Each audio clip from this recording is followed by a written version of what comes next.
Be one, brothers and sisters. Welcome to Black Logic. We're going to do a quick review of They Cloned Tyrone. I believe that this is a very important film for every Black American to watch because it had a lot of hidden symmetry, a lot of hidden messages that wasn't so hidden. It was very blatant.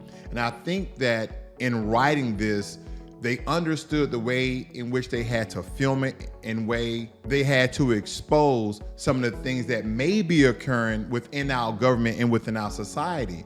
Now, some people are believing that this is linked to the issues that Jamie Foxx has occurred through his medical conditions and him allegedly being poisoned. But nonetheless, if you watch this film, and if you watch this film, you will understand why people are making that connection, why people are linking those two together, because this is exposing a lot of the things that a lot of conspiracy theorists, as well as a lot of Black Americans, believed in the first place, that there's a particular substance within the fried chicken that they sell at these chicken joints. All these harmful chemicals that we use in our hair, whether it be hair dye or perms or relaxers. There are so many complex dynamics of a lot of the scenes in which you'll see within the movie if you haven't already seen it, but I'm just going to give you a spoiler alert. We're going to be going over this to the point where if you haven't seen it, you'll feel as though you have already watched it. So if that's the case, go ahead and turn this off now. The three main characters are Fontaine, who's a drug dealer,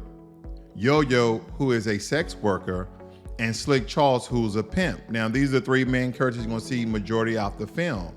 Now, essentially, what you're going to see here in this first clip is that Fontaine, also known as Tyrone, is shot and killed by a rival drug dealer. And through this review, I'm not going to play any sound because of copyright strikes, but nonetheless, I'm going to narrate it the best way that I can. Now, in this first thing was very pivotal to the movie that kind of gets the movie going, is there's a rival drug dealer that's blocking him in, and he noticed in the car, he pulls out his weapon, and from here, he's gonna jump out. So he jumps out, and automatically he's shot 6 times. And because of this, he is trying to get himself together, but of course he's slowing down. You know, he's been shot 6 times, and there were all vital points on his chest and stomach cavity. One of the drug dealers is coming up to his car window, shoots him a couple of more times to make sure that he is dead. Now in this next clip, you're going to see Fontaine has woken up. He's going on his daily routine. He's going to the corner store, getting his drink. He's lifting weights. And not so many people know that he's already been killed except for Slick Charles the pimp. Now, what he's witnessing here is a man walking down the street who's been shot. A black truck is going to come up and just snatch him off the street. What he doesn't know is that this particular person looks like him. Okay, this person looks like him. So now he's getting picked up and snatched up, and he's looking at it like, what the hell is going on here? What is going on? So this black truck, unmarked, if you notice, black tires, no tag, just take him, and he's like, what? Did you see that? He said, yeah, young blood, it's crazy out here, right? So he gets in his car, and that's kind of on his mind. And there's another thing throughout this film, as you guys going to see if you haven't already saw, is that every time he tries to speak with his mom, he knocks on her door. She's always in her room.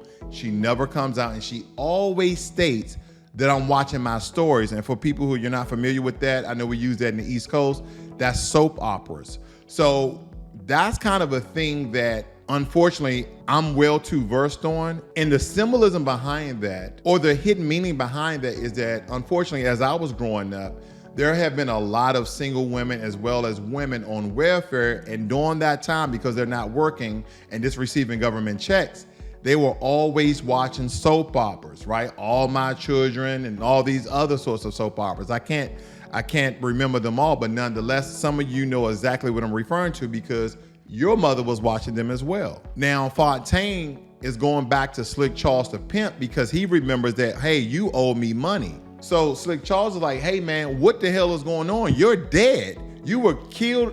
You were shot yesterday. So he's drinking profusely. He's like, whoa, wait, hey, how did you just show up? You're dead. And they're trying to piece things together and like, how in the hell have you survived? He's looking at him. He's like, you're dead. you were shot 6 times right here in this parking lot. So there's no way that you should be alive or standing upright. Now, this is Yo-Yo you're seeing right here. She is the sex worker that we're referring to later. She's a very intricate part of this as well, because they're trying to get down to the bottom of this. So you have Slick Charles the pimp, you have Fontaine the drug dealer, and you have Yo-Yo the sex worker. They're getting their so-called group together, their entourage, to go figure out how in the hell is Fontaine still alive after being shot 6 times. So Slick Charles said, no, Yo-Yo heard the shots and she was in the vicinity, so she may know more information that you were shot and killed. So that is what they're explaining right now. And what's funny about this, there's an underground laboratory, but there's different portals or different elevators in different places throughout the city. Now, this city kind of looks like it could be Atlanta, DC, Detroit, you name it, it's probably one of those places. But nonetheless, they're showing a black urban city and all the facets within: chicken joints, liquor stores, trap houses, and strip joints, unfortunately. And that plays a role into the hidden messaging as well, because we are the ones who patronize these businesses and we're contributing to our own demise.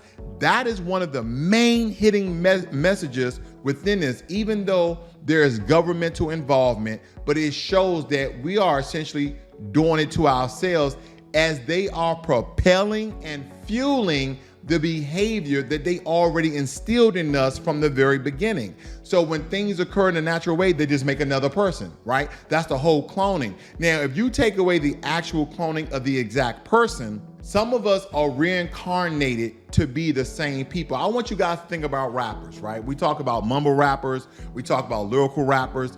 They have a certain message in what they rap about. And some of these messaging are the very same, okay? Some people believe that the rap music that raps on a 440 hertz, that is subliminal messaging for us to destroy ourselves. And there's a scene within the movie that actually show you that very same thing. So the scene you're seeing right now is they're trying to find clues and figure out what the hell is going on and how Tyrone actually survived. The current scene you're seeing now, he's tracking information back and found some clues to go to this particular trap house.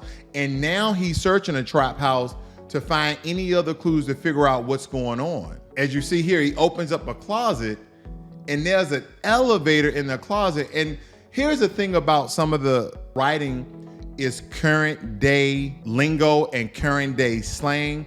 The setting seems to be within the late 70s and early 80s. But when we start looking at some of the technology, of course, this technology is 21st, 22nd century. So this is a lot of things going on. It kind of reminds me of my brother, right? As this scene is going on, it kind of reminds me of my brother, always talking about quantum computers, supercomputers been around for ancient old times. He even told me that show Stargate SG-1 that I used to watch, I watched all season of it, that we actually have that technology now where we can travel to other worlds. Again, I'm not saying I disapprove or approve, believe or don't believe, but this movie is telling a lot of messaging and a lot of thoughts, and for some people confirming conspiracy theories, and for others just perpetuating the stereotype of conspiracy theories as well. But we look at this, so they're coming down in the elevator here and they're trying to figure out what the hell's going on. What is this doing in the trap house? And so they all got their guns out, right? And again, this movie is kind of quirky. It has a little bit of laughter in there. You're gonna laugh a little bit. And so right now they're calling these guys that you're gonna see who are light-skinned, white people with afros, like they're an amalgamation or a mixed person, or as they would say in South Africa, he's colored, right? So you're gonna see this and he is dancing around to some Michael Jackson music. And they're like, hold up. And so if you notice, this guy kind of looks white. He has an afro, goatee. And why this is so significant is because even though they have black people under here, he's trying to get the hell out of there, right? Even though they have black people underground, they're conducting experiments on them. So throughout the movie, what you're going to see and notice is that the movie explores themes of racism, oppression, and exploitation. It also raises questions about the nature of identity and free will, because some of these things, as he's about to snort on this white powder, which is not crack cocaine or even heroin, or it could be, right? It hit him hard. He like, what the hell is this? But he started to collect it because he said, essentially, it's giving him a buzz, it's giving him a high, it's giving him some sort of sensation. And he's trying to figure out, Fontaine, quote unquote, AKA Tyrone, is trying to figure out from this guy, what the hell is going on? What's this stuff down here? What's this laboratory down here?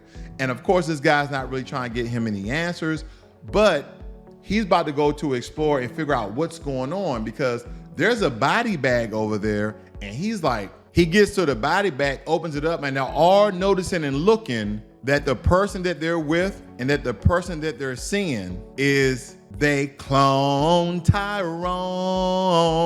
See, they cloned him. So this is the guy who got shot and killed yesterday, but he's the new clone that they just put on the street and put him back in his bed like nothing ever happened. And from this point on, they know something sinister is happening, and they're trying to figure this thing all out, especially Fontaine, AKA Tyrone. He's really trying to figure it out. And what they're noticing here, what Jamie Foxx, AKA Slick Charles, has noticed is that, wait a minute, there's people around, everybody is happy, everybody is laughing as they're having this discussion about what's going on. So everybody is having a good time, laughing, lighthearted. And then a person like Fontaine, who never laughs, right? He's always serious. He about his money, he about his bread, he about securing the bag. You know, he a drug dealer. So he's just enjoying this chicken. Everybody's eating, they having a conversation. So all of a sudden, he started laughing. And then Slick Charles is like, I've never really seen you laugh ever. I've never seen you laugh. And you laughing like, yeah, man, I never seen you laugh before. You laughing, hee ha ha, showing the gold fangs and ever got the gold grill piece in there. He like, yeah, man. Then he stopped and like, you know what? Wait a minute. I never really seen you laugh ever. What the hell is going on? And then Slick Charles starts to look around, looking at the atmosphere and the environment that he's in. It's like, wait a minute. Everybody is laughing. Everybody is having a great time. Something is making people high. Some things are making people giddy. So he like, hold up. I know what it is. As we're eating this chicken, our behavior has changed. So he just knocked the chicken off and everybody stopped and like, what's going on? He said, it's in the chicken. So that powder that he was referring to, that's one of the things they put in the chicken, right? There's a secret substance, there's an ingredient that has been put inside the chicken to keep you mundane, to keep you blind of what's really going on, to keep you subdued. And so you see one of the so-called white black person in the background with the afro, they're trying to figure out, hey, there's something much bigger than we thought of just being cloned. There's other things that's going on as well. So they're going to get Yo-Yo to go back there and seduce him to find out more information. So as she's back there and she's trying to seduce him and she's making him eat the chicken, she's looking at the cameras and she starts to notice that they have cameras everywhere. The trap house, the liquor store, the strip club, the chicken joints, everywhere where black people are gathering up and grabbing whatever substance. Or she noticed that they're watching and monitoring everything. So she's like, hey, we got to get the hell out of here. There's a lot going on and I need to tell you guys. So she's breaking down to him. She's like, yeah, they got cameras everywhere. They're watching every single thing we do in every single place. She like, I'm about to get the hell out of here and go to Memphis. Now, what they're noticing by driving around is all of these trucks that's supplying black businesses with products. And what they also notice is that all the people who are supplying these black businesses with products are white. So they started to kind of look around and see what products are they supplying these black businesses with. So they end up in the barbershop. While Fontaine and Yo-Yo is inside of the hair salon in the barbershop, Slick Charles is inside of the truck in which they deliver the products in, and he's trying to find further clues. So they see that these white people are stacking the shelves with this Too Clean perm cream. So she's going in, she's like, okay, what is this? These sneaky mofos, they putting stuff in the hair. And as she's noticing, People are getting their hair relaxed. People are getting their hair perm. And this young lady right here, she's telling the hair salonist all her problems. I got this and I got bills to pay and I got these kids to feed. And all of a sudden she gets subdued. Look at her, she gets subdued. And she's like, you know what?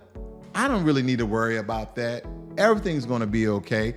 Things are gonna work themselves out. So there's so much messaging in this about the products that we use and how we do things. Now, this person right here that you see is the rival drug dealer who is behind Fontaine getting shot those 6 times initially anyway.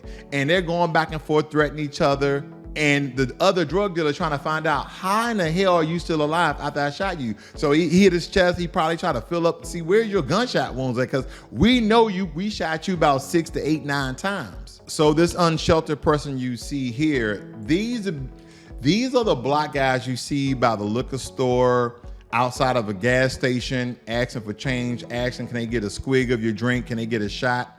But these are the ones who will be spewing those conspiracy theories that everybody thinks they're crazy. And they're speaking in code the entire time. So when you watch this movie, or if you watch this movie, they're speaking in code. It's like, how do I get to a particular place to find answers to this, that, and the other? You need to go to a place that's beyond evil. You need to go to a place that can enlighten you, so to speak. Not those exact words, but something on the same realm. Because they're trying to find Slick Charles, because Slick Charles, while they was inside of the barbershop and hair salon, Slick Charles got caught up and got stuck in the back of the truck. So he had to hide out in the back of the truck. So they're trying to locate where he is. So they end up figuring out that they needed to go to church, not just any church, but Mount Zion, the highest of the high. And they find the truck right here, right? They located the truck.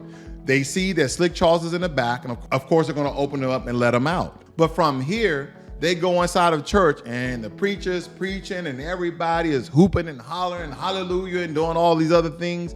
And again, it's showing once again how black people are being subdued by one form of a substance to another. And one thing is the food. The second thing is the drugs. The third thing is the church. So they're showing all of these things, and believe me, even in the grape drink, that's one of the products, right? That's one of the products that they saw that the white people were actually stacking shelves with. And that's the same grape drink, again, grape drink, which they say we all love grape juice and grape drink and grape soda, that they were taking communion in. And this is a cyst within the black church to being subjugated and subdued in a matter of something higher than oneself. So again, there's a lot of messaging within this movie as he's hooping and hollering. People are screaming and shouting, and everybody's they're just dancing. I want you to look at the dancing here. Come on time, baby, let me know if you're good to go. I say, hold up, wait a minute. They getting it, and this is how they dancing in church today. This ain't the regular church that I grew up in. This is probably not the regular church you grew up in, but this is how they dancing in church today. And look how they doing. She fanning, these are sexual motions. Look at the girl in the far left with the hat on. She twerking. They twerking in that thing. So long story short here is that they recovered her key card, and they're trying to figure out what else in this church that we probably need to investigate. So they're looking around, and he's being very investigative. And so under the pew here, under the altar, he's noticed that this is an electronic device. He said, hey man, where that key card you got at? Let me see that. So he got the key card in there or whatever. Then all of a sudden, another elevator, another portal that's gonna take them down to where the underground laboratories are. Now, once they get down there, Fontaine went into the bathroom and beat up 3 people and took their suits because they need to be fully clothed, because everybody you see walking about freely are white people. There's no black people. I don't believe I even see any Asian people. Every single person underground was white. So you see here, they have an entire organization underground, and underground they have these different elevators and or portals that you can reach the underground laboratory and facilities with. And if you notice, she hit Mount Zion Church.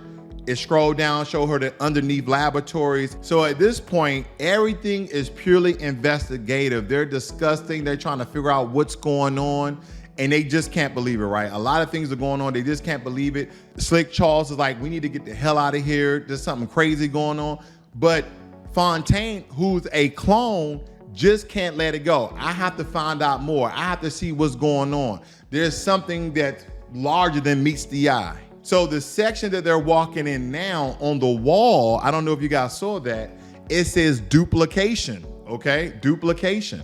So now as they start to get inside the duplication room, they see all of these chambers. And within these chambers, they got a little keypad code here, touch screen, whatever. And Fontaine, he's very curious about what are in these chambers and what are they used for. So he goes up to some of the chambers and start pressing buttons and start to notice, wait a minute, these are black people in these chambers. And some of these people he recognized. So of course he's continuing to search to go to damn near every chamber to see if there's another clone of him. And there he is. He sees that there's another clone of him.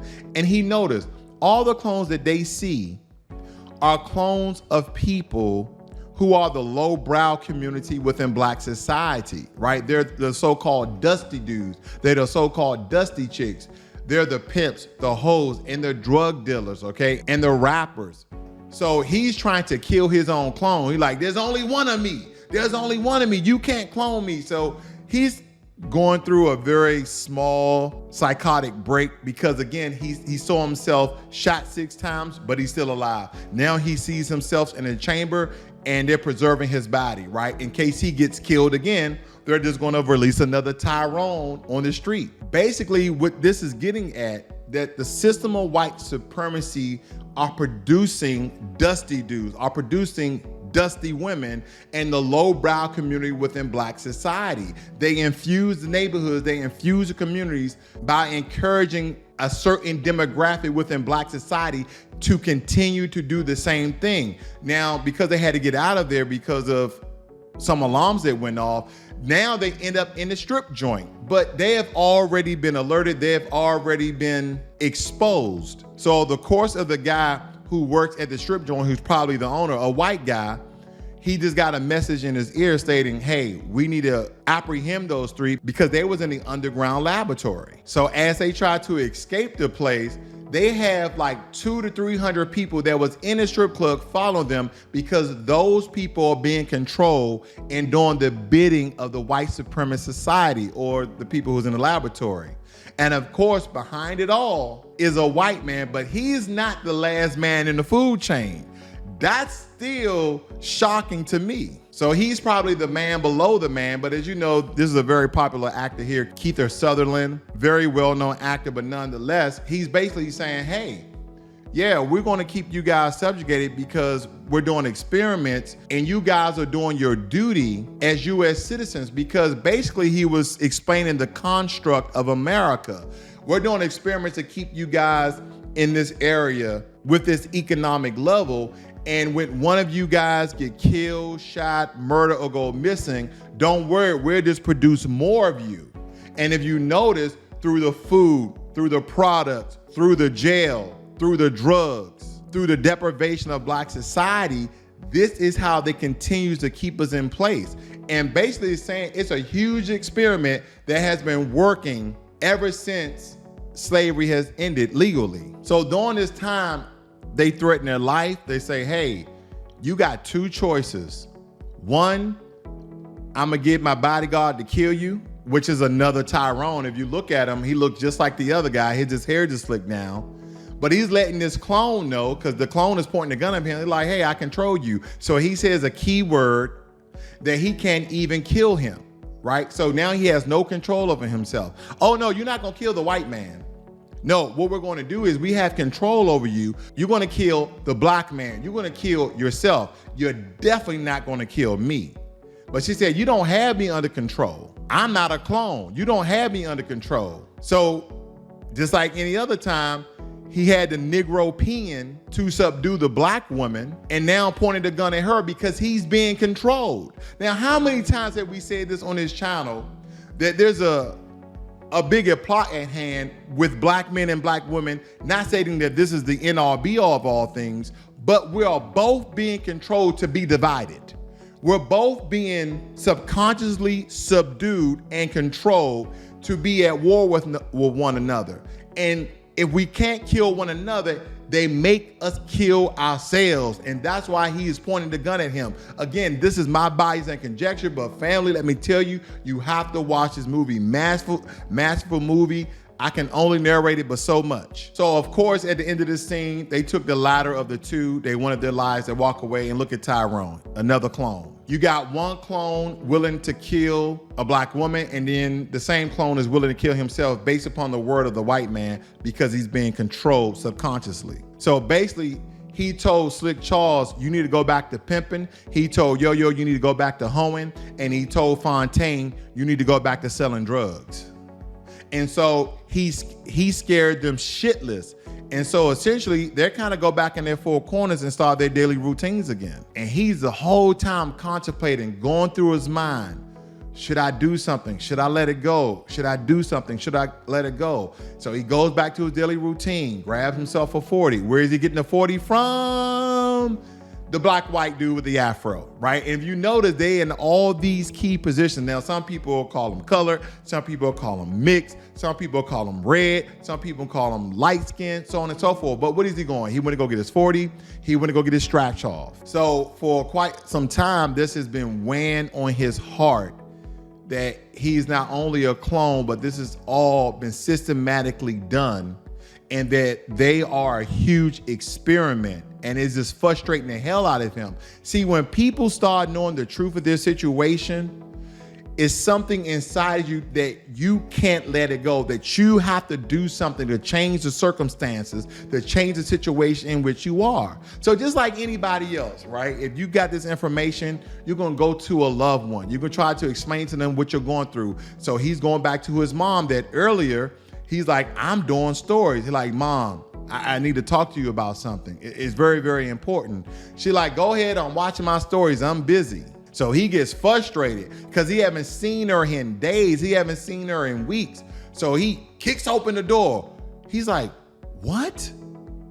What the She's not even there. It's a tape recording that every time he says something does an automatic response stating, go ahead, I'm gonna just sit here and watch my stories. No, I'm not hungry. Go ahead, I'm watching my stories. It's always I'm watching my stories.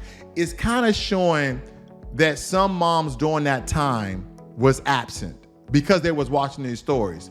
And believe me, I know firsthand, living with my mom, living with my aunt, when you ask some certain questions, you want to do something, go ahead, boy, I'm watching my stories. And some of you have those same stories. It just shows us how we were being subdued and subjugated, that this is a huge, large experiment that has been working well for the system of white supremacy.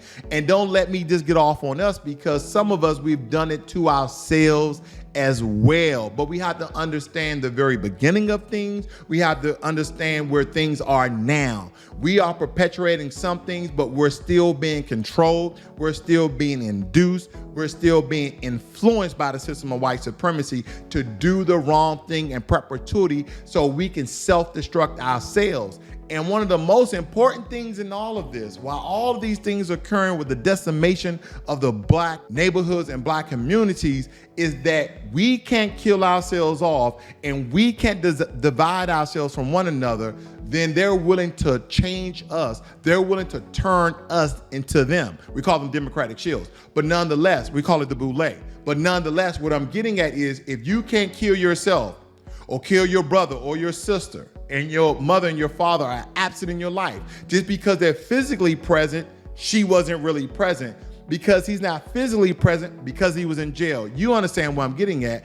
Then we're going to change you and turn you into one of us. Yo-Yo has had enough. She's mailing out to the New York Times, the Washington Post, a major newspaper, to reveal what the hell is going on in this city, in this town, that black people are not only being cloned, but they're also being controlled and subdued through many means, right? The hair products, the food, the drugs, the strip joints, the liquor store, all these places. And of course, we always have black people missing. For the small population that we have, we all have black people missing. And if you notice very quickly in that last scene, the lady in the pink wig, she looked back to talk to Yo-Yo, and Yo-Yo wasn't really trying to be noticed. She had a little disguise on. And then when the pink lady turned back around, Yo-Yo was gone because the black truck came and picked her up because she was willing to expose everything. It kind of reminds me of Rizza Islam, where he was exposing how COVID-19 was a farce and what's the best way to protect yourself. He was giving out all these gems of information. Until this day, they're still trying to ban, they're still trying to counter Rizza Islam because of the information that he's given. So of course, Yo-Yo gets caught up by the government because they have to contain her because she has all this information. He was like, oh, you know, this publication that you're gonna send to the news agency is really good. I can see why you wanted to go to the Washington Times or New York Post or New York Times, whatever it was at the time. And she's like, yeah, I was going to expose y'all. Yeah, I was going to expose y'all ass. But understanding they had everything in that town controlled. The mail, the food, the hair, the jobs, you name it. This reminds me of Neely Fuller, the 10 areas of people activity that white supremacy controls, right? And he noted the 10th one was added by Francis Cress Wilson, blessings to one of our master teachers. But you have economics, education, entertainment, labor, law, politics, religion, sex, war, and health. He states, what happens in one area of activity affects all other areas of activity. Racist white supremacists, by dominating their victims, non-white people, in one area of major activity, also at the same time dominate them in all areas of major activities. Basically, he's just laying out, family, that these are the 10 areas of people activity and that the system of white supremacy controls. Whether you believe it or not, I know that it is true.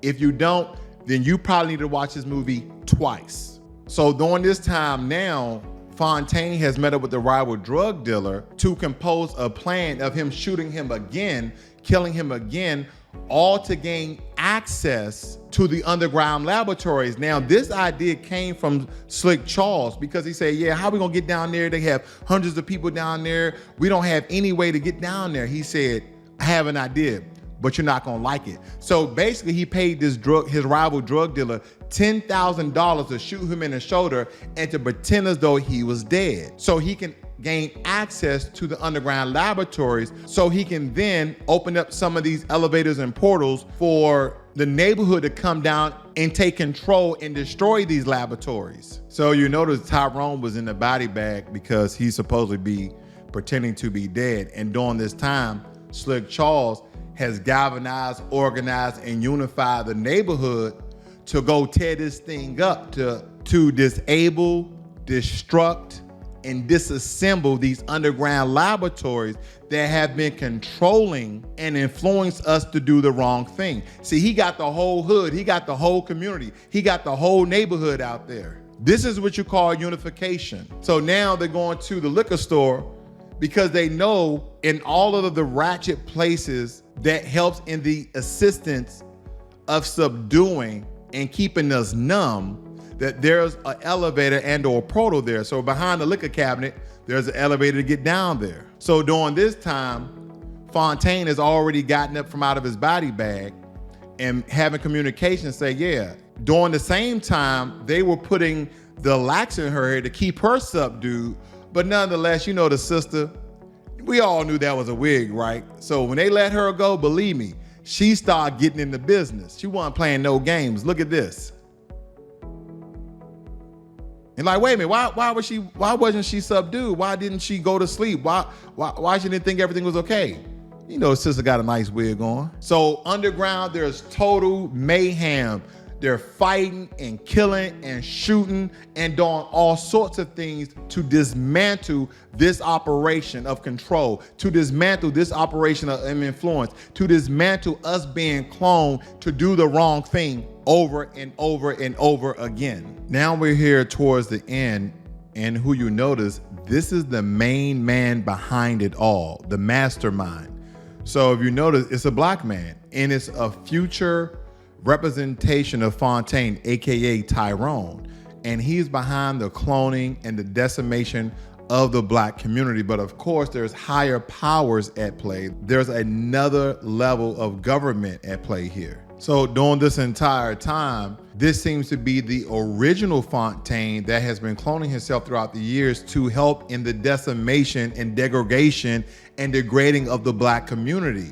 So he's kind of the top man in the facility, and he's a black man. So he's the only black man that's walking around freely in the underground facility, and he's the scientist and mastermind behind it all. But of course, there's another echelon of government that is controlling him to destroy, degrade, and denigrate the destruction of his own people. So basically at the end here, they released all the clones. I thought they was going to end up killing them, but they didn't. They started releasing all the clones, and they wanted to expose, and she letting people know, they out here cloning people. They got file records, information. So at the end, family, the movie was very enlightening, very, very revealing.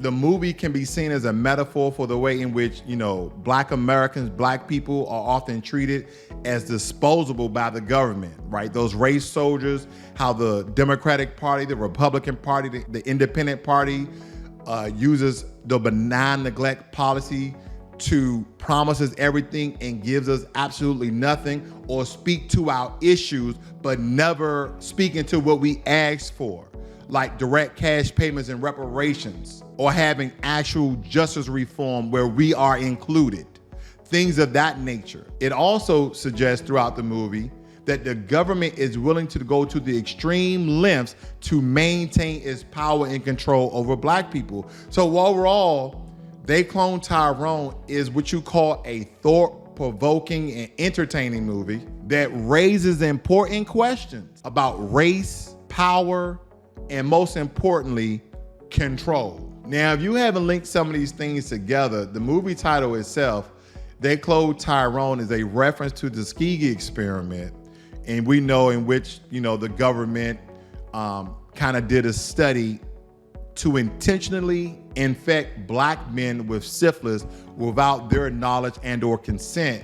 And we understand that the movie settings, which is kind of a retro futuristic neighborhood called the Glen, that essentially is a metaphor for the way in which black communities are often trapped in a cycle of poverty and violence. The movie's use of clone is a way of exploring the idea and identity of free will, because the clones are simply copies of their original selves, and they do not have their own unique thoughts and feelings. Like, these things were essentially downloading into them, and basically what it gets to me is downloading of the same wrongs we have done, downloading those same things and traits into our children, and then they become us. That is kind of the metaphor within the cloning that I gather from it, because the movie They Cloned Tyrone, it's a complex and thought-provoking film that really offers a variety of different interpretations. It's a movie that will stay with you long after you've seen it.